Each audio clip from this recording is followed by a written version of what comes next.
Okay, it's Nick Chembry and Todd Brinkworth from the Talk and Power podcast. You probably caught part one of the Rosco McGlashan interview. In case you haven't, go back and check that one out and watch that. And here's part two, and he talks a lot about the latest incarnation of Aussie Invader. This is the 5R.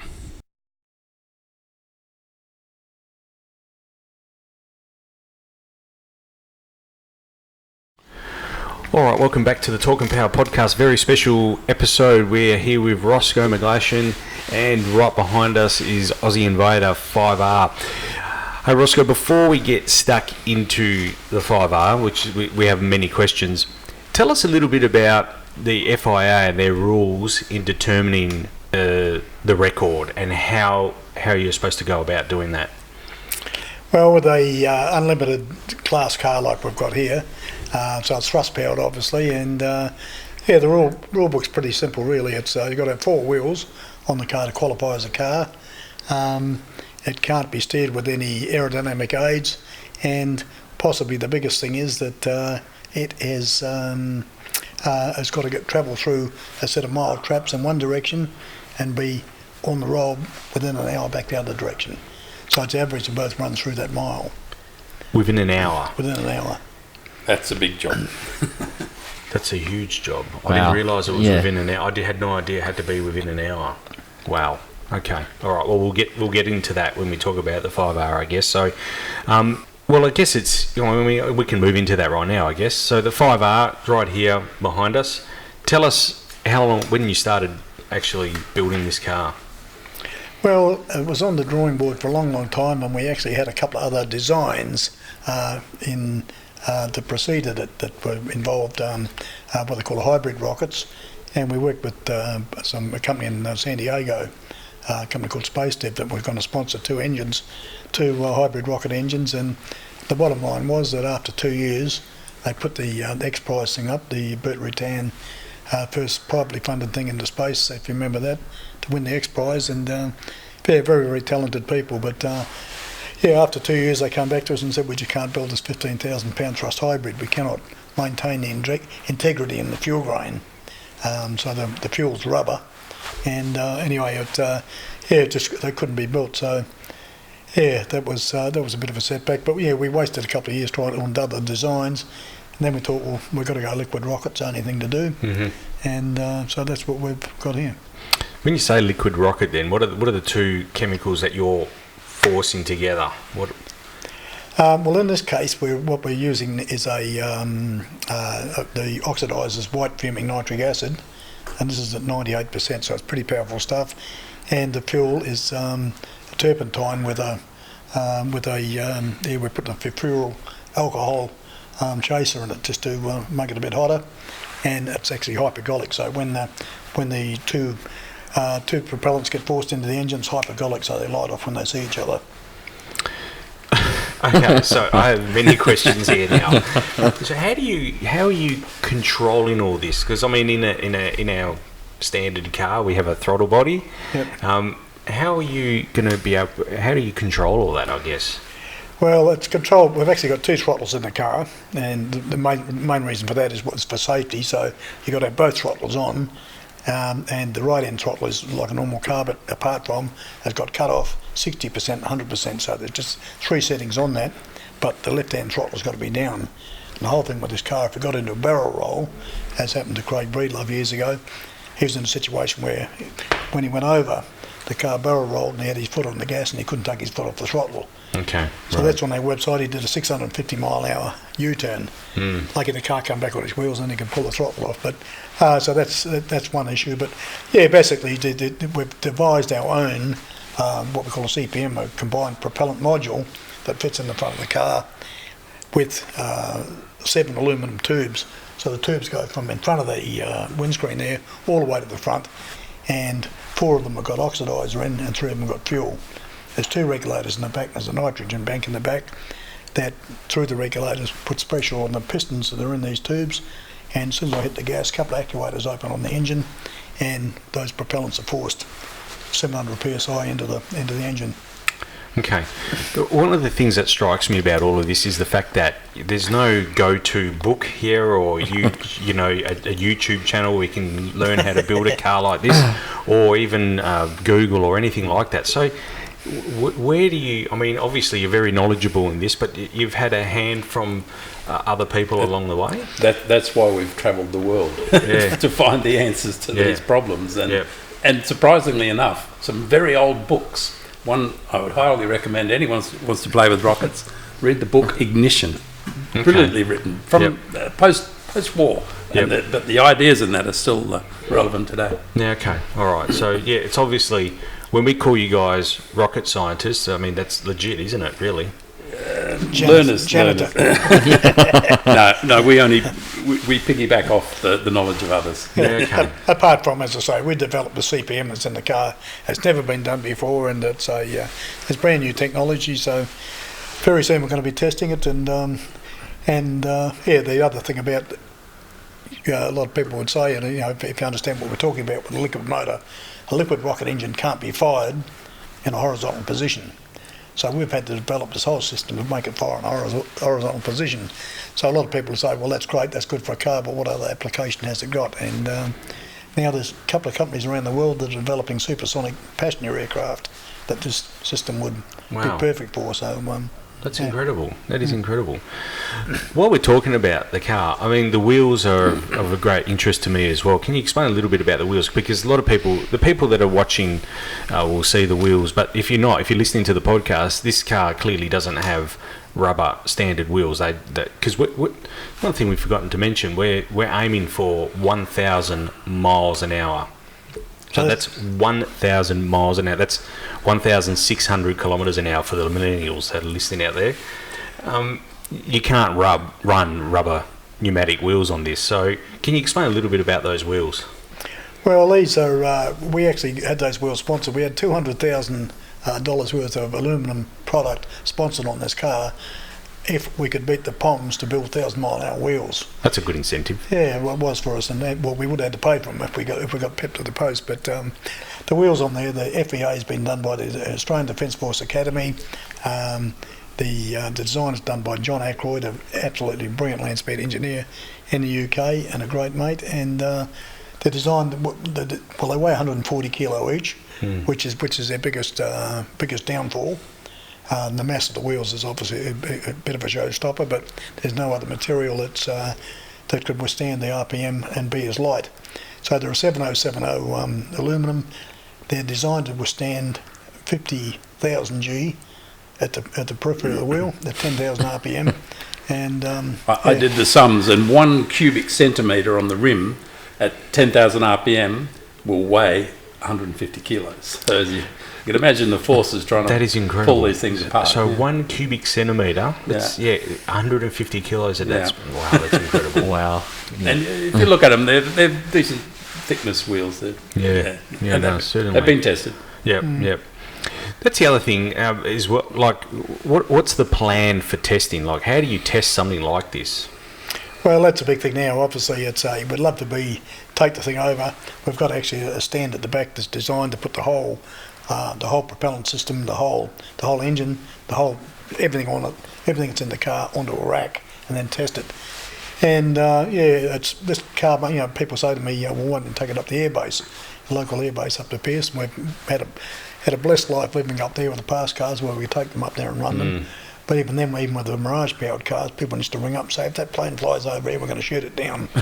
Well, this thing makes about 10 times more noise than the Mirage engine. So, they went in and let us fire it up at Woomera. Yeah, okay. So what we're doing now, we're looking for premises or out of town property that we're not going to upset too many people and set up out there and test it. But when we start testing the car with the rocket system in there, we've got a couple of different venues which you probably want to hear about a bit later, but bottom line is when we start running the car, it's just going to be done in seconds. Yeah, okay. So all I'm going to have on my lovely Motec dash is, once we've done the pre-flight, is I hit the gas and the clock comes up telling me how many seconds it's run for in a mile per hour, very accurate GPS mile per hour. Click that and run it for 6 seconds. Initial run should be, in 6 seconds, should be running close to 900 kilometres an hour. Wow. And anyway, but we sneak up on it from there. Yeah, okay. All right. No, that's very interesting. Now, we've been talking about speed. I'm really interested in the slowing down of it as well now. So tell us, this car in particular has 3 tiers of brakes, is that correct? 5, is it? Oh, there you go. Sorry. I know it's these big paddles behind me. They open up. Then there's chutes after that. So, yeah, you tell us, talk us through the 5. Well, the 5, okay. Well, obviously, the big thing, when the car's doing the maximum speed, when it's doing 1,000 mile an hour, covering 440 metres a second, it's got a heap of aero drag on it. So, obviously, as soon as that throttle comes off, the big thing we've got to do then is get the car stable as quickly as we can. So, you imagine the wheels are doing 10,000 RPM, the chassis seen a massive negative G bump on it, it's going bang, bang, bang, slowing down, but the wheels are still turning at 10,000 RPM. So, we've got to be able to hold the car straight and let the wheels settle down and catch up with the chassis again, slowing down. Once that happens, then I can activate the air brakes. So I start putting air brakes out. At that stage, the car should be doing around 850 mile an hour. Start to open the air brakes, inch them out as briskly as we can, but obviously you can't have doors that go they get ripped off. So inch them out as quickly as we can. Once the air doors go out, they'll bring the car down around 600 mile an hour. We then got a high-speed parachute, which is a 4-foot diameter ring slot, gets fired out the back of the car by a gun, 100 foot out behind the car, pulls the car down around to 400 mile an hour. Low-speed chute goes out, pulls the car down to around 150 mile an hour, and then what happens is with both chutes flying, if there's any drama with that, if the car's not slowing down, then we've got a situation up front. That's it over there, that black thing against the wall. That's a ground brake, a Fred Flintstone brake. Oh yeah, yep. So if the car's still not stopping, that's mounted in the front of the car, and then we inch that down into the surface of in the running surface. So that'll go, worst case scenario, in about 350 mil into the surface, into the player surface. Then if the car's still not stopping, there's a mountain range coming up. We'll have a catch cable buried underneath the surface that'll pick that ground brake will pitch the catch cable. Okay, all right. Well, so I saw this air brakes back here, and that's on one ram. Is that correct? So they have to open. Obviously, they have to open at the same time, don't they? That's critical. Yeah. We don't want to do a U-turn like Craig. No, I can imagine. So no, I was quite impressed by that. And now that I've seen them in real life, I mean, I watched the video and they looked kind of small to me. And I actually said to Todd, I said, I don't know if they're going to do much, but now that I've seen them in the flesh, they're pretty decent. Yeah. I must say. Another thing that's been designed and tested wind tunnel wise. Yeah. And tell us, talking of wind tunnel and aerodynamics, this paint is not standard paint that we find at Bunnings, is it? I mean, this is special paint because there's air's going to be slipping over this thing at 1,600 kilometres an hour. Yeah, well, PPG actually put this package together for us, but that's their super duper. They call it their supersonic paint. So it's a formula they've put into it, and it was painted professionally by Parents, a local company here. But yeah, I'm not too good on my paint, but all I know is they did a hell of a job painting it, and they tell us it's going to stay on at Mach 1.4. So. That's incredible. Yeah. It's actually a very nice paint job. I mean, up looking at it up close, no orange peel or anything like that. So they've done a magnificent job, the guys that applied the paint to it. Yeah, they've got a rough idea, mate. They do. They've done really, really well. So just talk us through now also the aerodynamics. I mean, it's crucial that this car has a level of aerodynamics that keeps it planted to the ground, I would have thought, and when you're applying the brakes that it's not going to want a nose lift as well. Can you talk us through a bit about that? Yeah, well, the aerodynamics have been done by a lot of people. The University of New South Wales, Queensland University, Curtin here, Frank Soto and Wollongong, a lot of people have done the aerodynamics. But I think our most successful story is a guy called Graham Doig, who came on board from the Australian Defence Force Academy and looked at what we're doing. No one's ever needed to do the mass of a supersonic vehicle at ground level before, or there was nothing recorded on it. So Graham took it upon himself to do survey and comparing this car going supersonically and what's going to happen at ground level. And bottom line was he put out a really serious report on what happened, and through doing that, what came out of it was that a theory that at air shows and stuff like that, when the planes, F-15s or whatever come in, or Super Hornets come in to do a touch and go, that a wing at close proximity to the ground oscillates.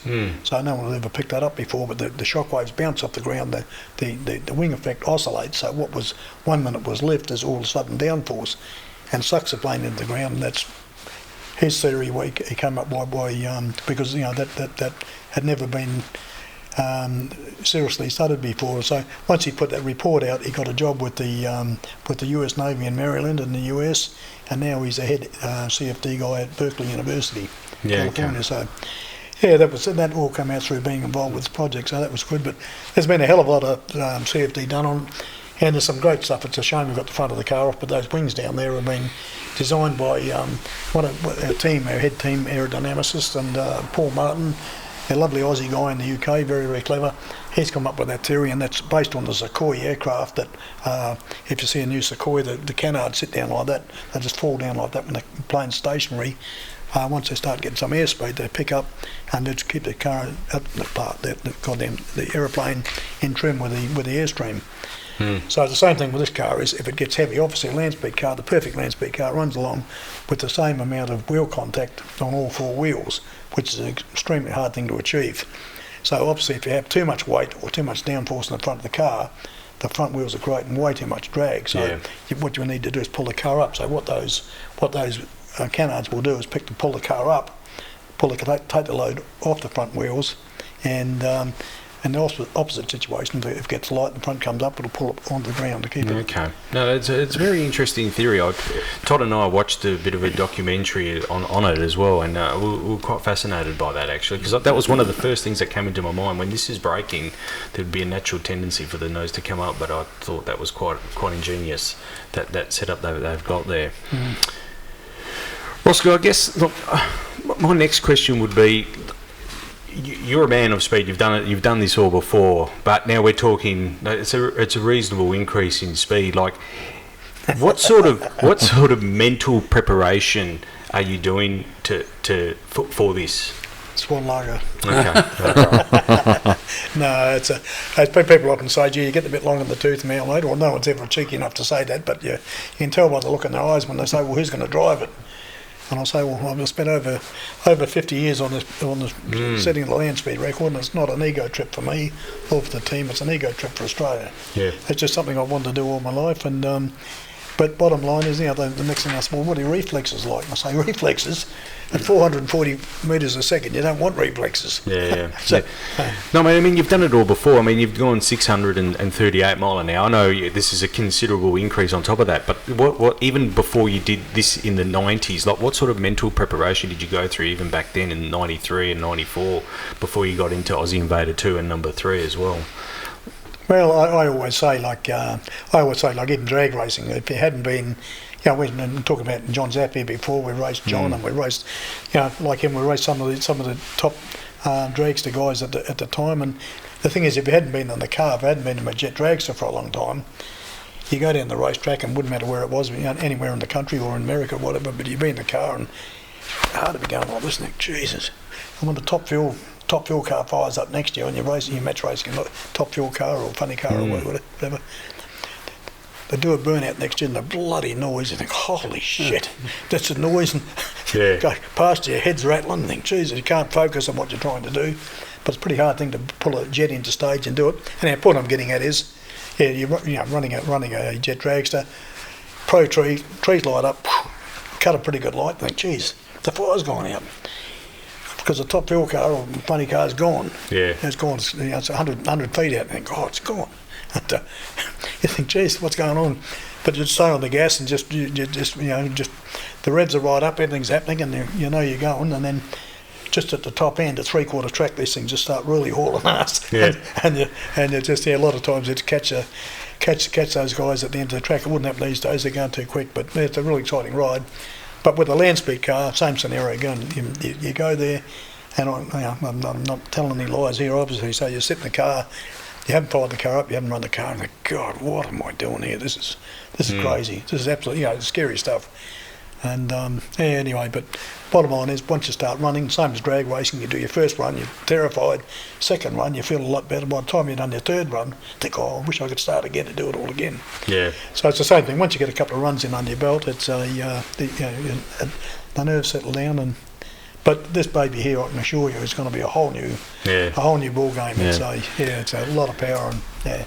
Look, Roscoe, I mean, I speak for all Australians, I'm sure, here, but I think, I look up to Daniel Ricciardo and the stuff that he's done for Australian motorsport, but I think the path that you're on and the path you've been down is I don't know anyone that doesn't know you. I've never met a single person that doesn't know Rosco McGlashan, and I think the path that you're going down, or the path that you've led, I think I speak for all Australians to say how proud we are, and even just to get this far as well with this car. When I came here 2 weeks ago, I actually left here and I felt kind of bad because I was overawed by the presence of the vehicle, to be truthful with you, and the same with Todd, I know, and I think what you've done is absolutely amazing. I think it's absolutely amazing. Well, thank you very much for that, and I appreciate that. And as I say, it's not an ego trip for the team or myself. It's something we're going to achieve for Australia. But I got to say, this car, as you see it here, everything on it has been sponsored. We've got brilliant, the Candelo Steel City. These guys, Calm Aluminium. The people on this car are just absolutely amazing. I can ring them up and say, listen, it's not about cash, but listen, we need this product, we need a ton of steel to do this or do that, whatever, and products here. The whole car's been built on product sponsorship, and we get a great support from WA and from Australia. So. Yeah, no, certainly a proud West Australian. The other thing, Roscoe, I want to talk about just briefly is, so the plans for running the 5R, like you mentioned before, there'll be a sequence of tests that take place beforehand. So the lead up to the actual run would probably take a couple of years, I would have thought, or... We hope not. It's but the hardest thing that people don't appreciate with the land speed record is that to get perfect conditions probably happens 3 days in a year. Yeah, right, okay. And as I say, to run 1,000 mile an hour, there's over a 20 kilometre course. A lot of times you get 3 different weather patterns. Breeze will blow from the south at one spot, blow from the north the other, whatever. To get all the weather stations in sync, everything's fine. The sun's in the right spot in the sky that you can run, that you can be able to see, and that you've got enough time then to do your turnaround run. That's a very, very hard thing to time, and that's the hardest thing about the whole thing. And another thing I should say, because people that probably never been on the Salt Lake or know anything about this sort of record, is the most amazing thing about it is you're over the curvature of the earth. Now when you go out in the big Salt Lake, if no one's done it before, you walk out in the Salt Lake, we put a black line when we're on the salt. We're not running a salt anymore, as I said, we're running a mud lake now, but when we ran the Salt Lake, you put a black line down and the marker barrel every kilometre. I could stand on the lake and see 4 barrels and the top of the 5th one on the horizon. So you see the curvature go forward and then sideways. You're standing on the big ball. That's absolutely amazing. And when the car runs, we say it's not a spectator sport because where the timing traps are to where the car is 8 mile away. Yeah. And people come there and say, where's the car? And say, it's down yonder. And even with the binoculars, obviously you can't even see it. And next thing, I get start clearance, I put my foot into it, and obviously I've never seen it because I'm driving it. But people are saying, geez, where is he? Where is he? They look at on the horizon, and next thing, a couple of seconds later, I see a plume on the horizon. So shit, there he is. Gets bigger and bigger, and next thing, it's gone past him, and then it disappears over the horizon that way. So actually, Channel 7 got some really great footage of that. I think back in the 90s, I think Channel 7 really did a lot of some great footage, some great coverage back in the day, and I must vouch, it's some amazing footage that they've got there. And there was an in-car camera from memory as well on number 2. We had. Yeah, I remember the black line and the marker barrels as well. Yeah, we actually had 4 cameras, same as this. There's 4.5 camera in the tail fin of this, and one looking at me and one over my shoulder in the driver's area. So and that's mainly for we can see when the chutes come out. We see exactly how fast how straight the car's running from the forward tail fin camera, and then the steering input obviously over my shoulder, and plus you read all the numbers on the dash. So okay. So we sit down at night and all the team sit down and look at all the numbers and see how fast it ran and how straight and whatever. Okay, well, that's very good. No, really. Look, Roscoe, really appreciate your time. Todd, I don't know if you had anything. No. Not really. I think we've covered most of it off. I mean, we did miss one bit though. How do you steer it? Manual steering, it's just manual steering, but the bottom line is, Todd, I hope we don't need to steer it too much, mate. And so, I was talking before about reflexes, and the bottom line is if you hit a bump, the last thing you want is reflexes, because by the time you react to it, it's a mile behind you. So, as I say, 440 metres a second, and for cars not running like an arrow up to around 600 mile an hour, we'll have to abort the run. If you've still got to steer it at 600 mile an hour, we'll have to find out why it's not going straight and fix it. Okay. Yeah. Another reason it should go straight is it's a single point of power at the back. You haven't got multiple engines trying to twist the thing or anything. It's straight down the line. Yeah.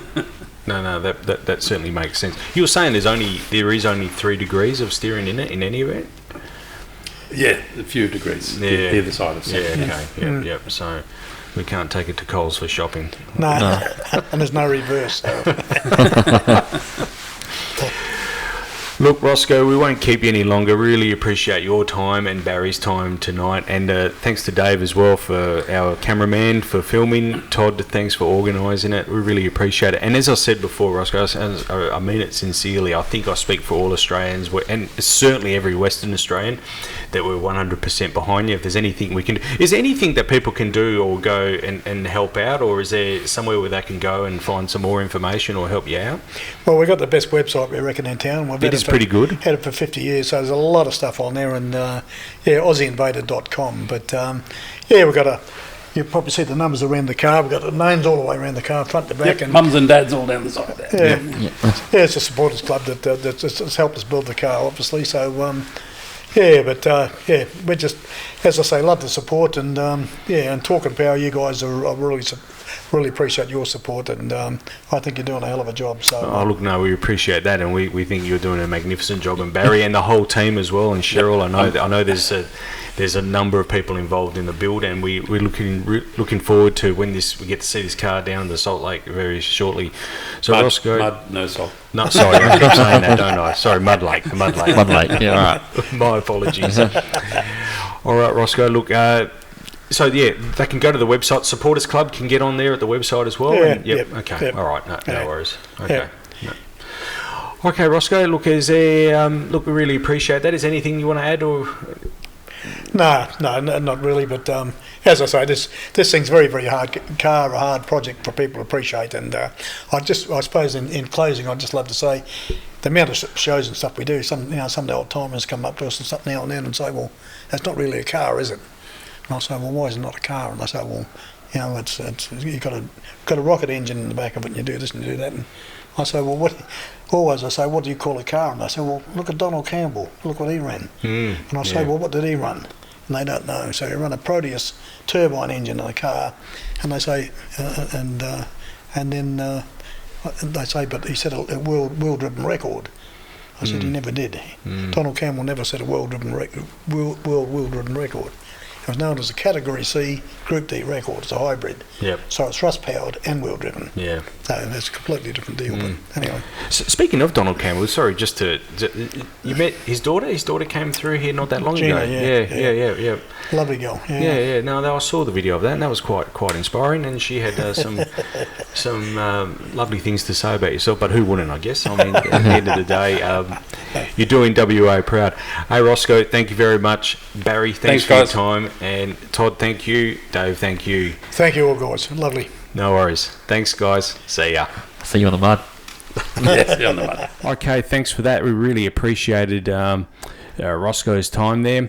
Todd, we really appreciate your time in organising all of that and putting together the basically the rundown sheet and or doing all the research, basically. Yeah, no worries, Nick. I was about to say, it was a little bit quiet during the interview, unfortunately, but it was because I did all the sort of rundown, and I think you were so excited you took it away from me. But hey, it was a great night. We had a lot of great chats with Roscoe.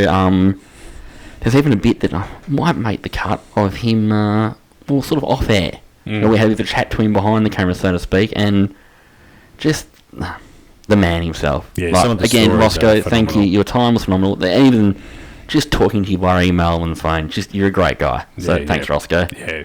Now, thanks for your time and thanks for tuning in. We'll be bringing you more of these sorts of videos where we go into their workshops, into their houses, into their sheds, and bringing you lots of stories. Thanks, guys. Thanks for tuning in. Thank you.